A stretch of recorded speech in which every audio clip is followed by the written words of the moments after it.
Bismillahirrahmanirrahim.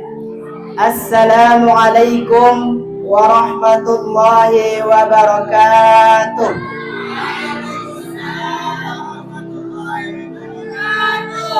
Apa kabar semua? Saya rasa kita sudah tidak lama berjumpa. Alhamdulillahi rabbil alamin wa bil walidaini ihsana. Asyhadu an la ilaha illallah wa asyhadu anna Muhammadar Rasulullah. Allahumma shalli ala Sayyidina Muhammad wa ala alihi Sayyidina Muhammad. Amma ba'du.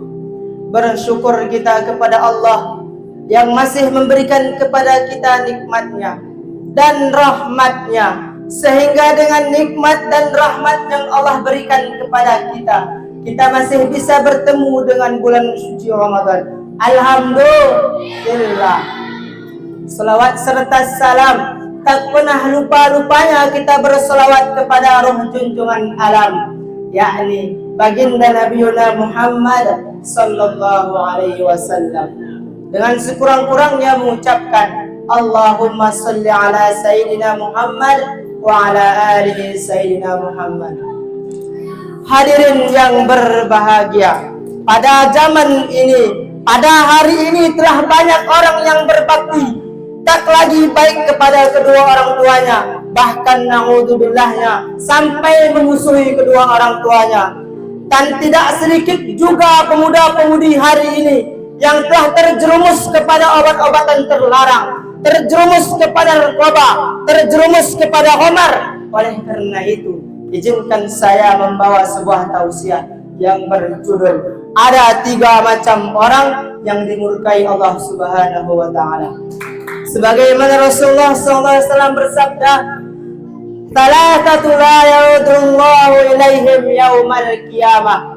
Al-'aqu liwalidayhi wa mudmirul khamri wal mannanu bima a'ta." Yang artinya ada 3 macam orang yang mana Allah tidak mau memandang kepada mereka di hari kiamat nanti.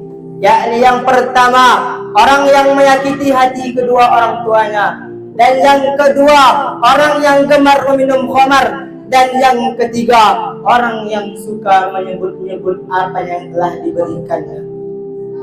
Hadirin yang berbahagia, adapun yang pertama ialah orang yang semasa hidupnya tidak berbakti kepada orang tuanya dengan baik. Wabil walidaini ihsana, berbuat baiklah kepada kedua orang tuamu. Akan tetapi mengapa pada zaman ini banyak pemuda yang tidak berbakti kepada kedua orang tuanya? Mereka lupa dengan jasa orang tuanya, terlebih kepada ibunya yang telah merawat dia, melahirkan dia, mengandung dia dan menyusuinya. Padahal orang yang pertama kali yang harus mendapatkan bakti kita ialah ibu kita. Sebagaimana Rasulullah pernah ditanya oleh seorang sahabat, "Ya Rasulullah, siapakah yang pertama kali mendapatkan yang wajib pertama kali mendapatkan baktiku?" Rasulullah menjawabnya, "Ummuka." Siapa lagi Rasulullah? Ummuka. Siapa lagi Rasulullah? Ummuka. Siapa lagi Rasulullah? Abuka. Oleh karena itu hadirin, mumpung orang tua kita masih hidup di dunia ini, marilah kita berbakti kepadanya dengan sungguh-sungguh. Marilah kita bahagiakan hatinya. Jangan sampai kita buat dia menangis karena kulah kita, karena kita jahat kepadanya, kadang memukulnya. Jangan sampai apalagi mencelakainya. Hadirin ma'asyiral muslimin rahimakumullah. Adapun yang kedua ialah yang Allah tidak mau memandang kepada mereka di hari kiamat nanti, ialah orang gemar meminum khamar, orang yang gemar mabuk-mabukan, yang sebagaimana yang kedua ini sangat sudah jelas terjadi di zaman kita sekarang ini. Tidak sedikit para pemuda terjerumus kepada narkoba, tidak sedikit pada zaman-zaman sekarang ini banyak pemuda lupa kepada Tuhannya, ingat dengan narkobanya. Sebagaimana Allah berfirman dalam Al-Quran, "Ya ayyuhalladzina amanu innamal khamru wal maisiru wal ansabu wal azlamu rujsum min amali syaitan." Hadirin, jikalau hidup kita tanpa narkoba, maka kehidupan kita akan nikmat, kehidupan kita akan sehat, akal kita pun akan sehat. badan kita pun akan kuat, sebagaimana disebutkan dalam sebuah syair. Wahai engkau para pemuda, engkaulah harapan bangsa. Hidup ini sangat berharga, jangan sampai kau sia-sia. Hidup nikmat tanpa narkoba, badan sehat sungguh terasa. Akal sehat tetap terjaga, cita-cita pun jadi nyata. Hadirin yang bahagia. Adapun yang terakhir ialah orang yang suka menyebut-nyebut apa yang diberikannya.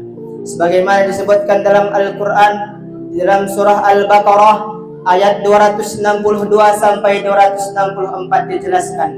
Perumpamaan bagi mereka yang suka memberi akan tetapi suka juga membicarakan pemberiannya, diibaratkan dengan batu yang licin, di atasnya ada sebuah tanah, lantas batu tersebut digucuri oleh hujan yang deras, maka batu tersebut akan bersih tanpa meninggalkan tanah di atasnya. Begitu juga dengan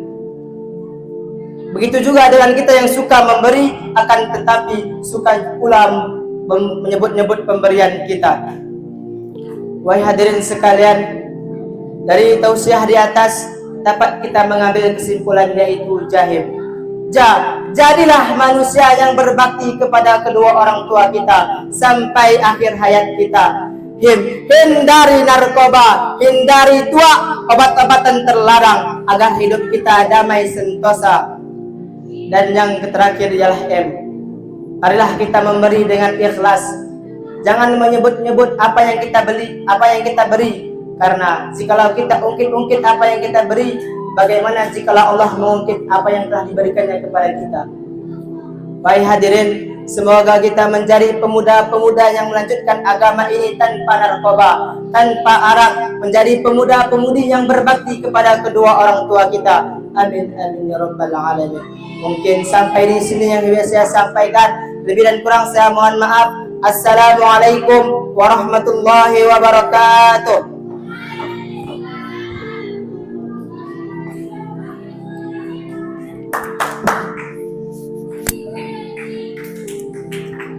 Yang barusan tampil tadi dengan nomor urut 11 atas nama Arif Maulana. Inilah acara yang kita tunggu-tunggu, penampilan